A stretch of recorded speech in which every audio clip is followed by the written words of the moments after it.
Hey everyone, Mr. Happy here, and in this video we'll be doing a full breakdown on Astrologian's job changes and additions coming in Endwalker. This information is fresh out of the latest media tour that I had the privilege of attending, but bear in mind, everything in this video is still subject to change before Endwalker's release. Not going to be focusing too much on potencies here because of that either, unless it's worth noting for a particular reason. Oh, and there's a playlist in the description and from clicking the little eye in the top right corner to check out all of my Endwalker job change videos. With that, let's get started. So Astrologian was light reworked in Endwalker. Its nocturnal stance was removed and its spells were given the basic diurnal effects. We knew this was coming, and despite this light rework, the job does feel mostly familiar.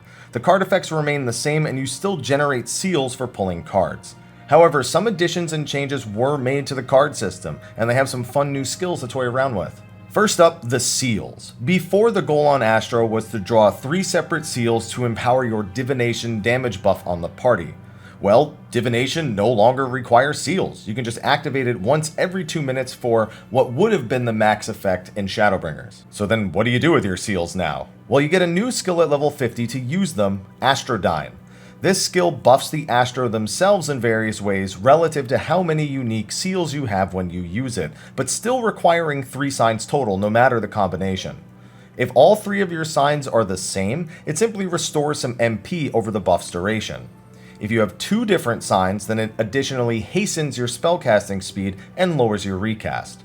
If you have 3 unique signs, it also additionally boosts your damage and healing by 5%.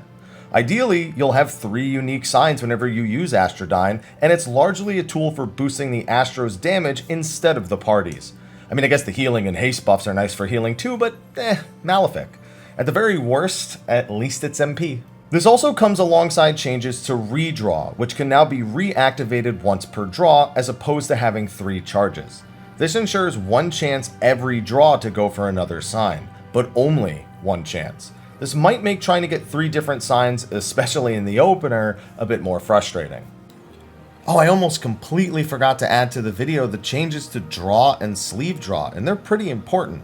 Draw now has 2 charges, so you'll start the fight with 2 draws, and every 30 seconds it stores 1 charge. Realistically though, you'll probably use draw almost every time it comes off cooldown, unless there's no targets to hit, in which case it's a pretty nice gain. On top of that, sleeve draw has been completely removed. Now that means that every 3 minutes you'll basically be pulling 1 less DPS card, because let's be honest, very infrequently will you not just use your drawn cards whenever they're available. On top of that, that actually has RNG mitigation on sleeve draw as well, so you're a little bit more apt to, well, have your opener messed up or to have the seals not line up at some point later in the fight. You know, I'm actually a little bit more concerned about these card changes after thinking about them a little bit more, but I actually recorded this after finishing the rest of the video, so that might not be reflected in my original script. And to top it all off, the Lady and the Lord of Crowns have been changed as well. Your gauge now has a separate slot, and your hotbars have a separate skill to pull these 2 cards. Minor Arcana is now level 70 as opposed to 50 before, and that lets you pull either a Lady or a Lord once a minute. It's random between the 2, so it's just a coin flip. The Lady is an off-global AoE heal, and the Lord is an off-global AoE damage skill. Use these as you please, but I know you want the Lord. Oddly enough, the button to play the Lord and Lady is Crown Play, another different button. Seems a bit button bloaty to me, but I guess it's so the Minor Arcana can properly go on cooldown. Wondering if they'll adjust this somehow. Now, because of the removal of your stances on Astro, some other spells strictly have their diurnal effects now. Aspected Benefic and Aspected Helios are by default their diurnal effects, as is Celestial Opposition. Celestial Intersection now just provides the small heal plus barrier, essentially making it your Divine Benison equivalent to White Mage. The good news is, Neutral Sect is pretty much identical.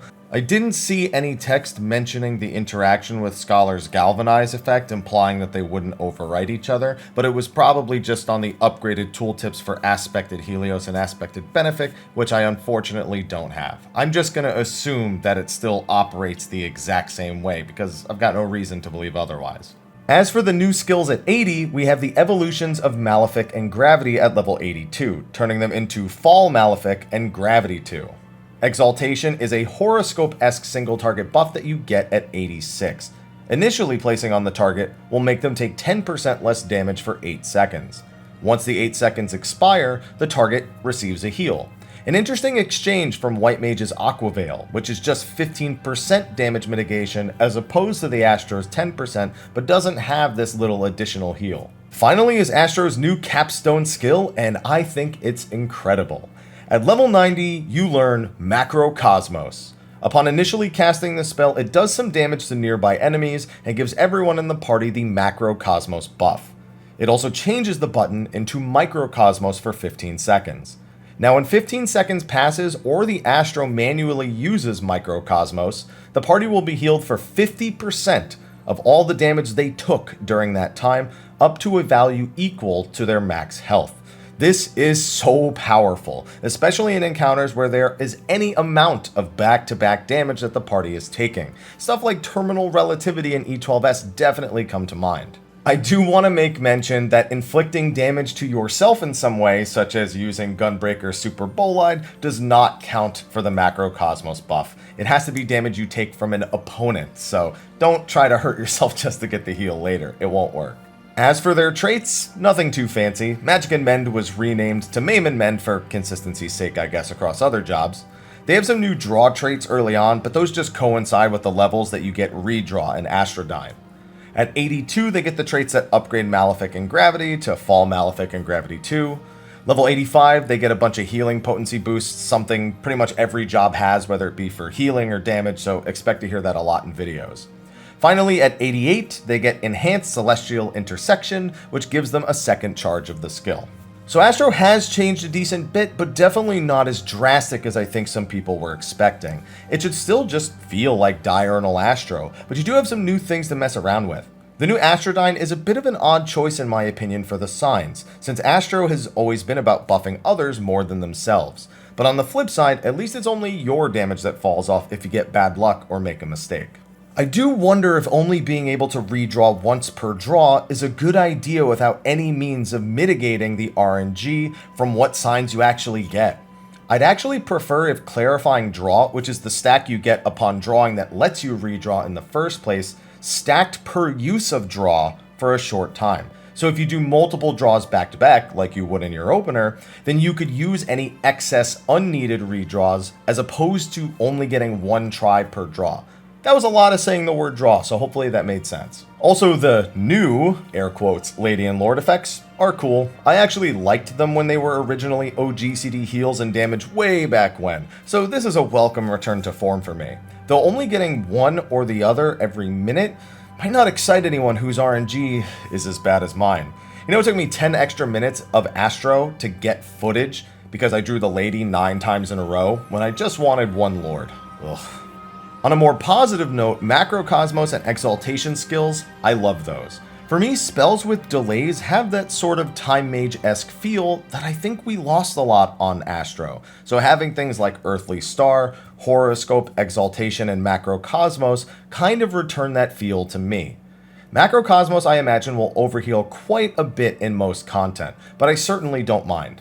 I'm also glad that they made Macrocosmos initial cast deal damage, as it is on the global cooldown. But it's a theme that I'm actually noticing across some of the other skills that we see in Endwalker.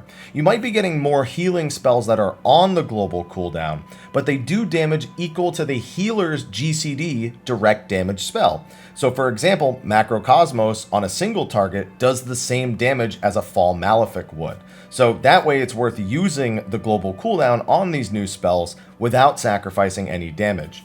Oh, and Neutral Sect will still be an absolute beast, let's be real about that.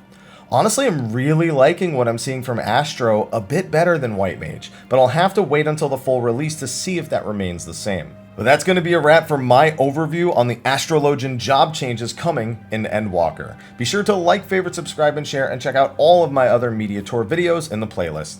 With that, go watch another video. I'll see you in that one. And until then, take care.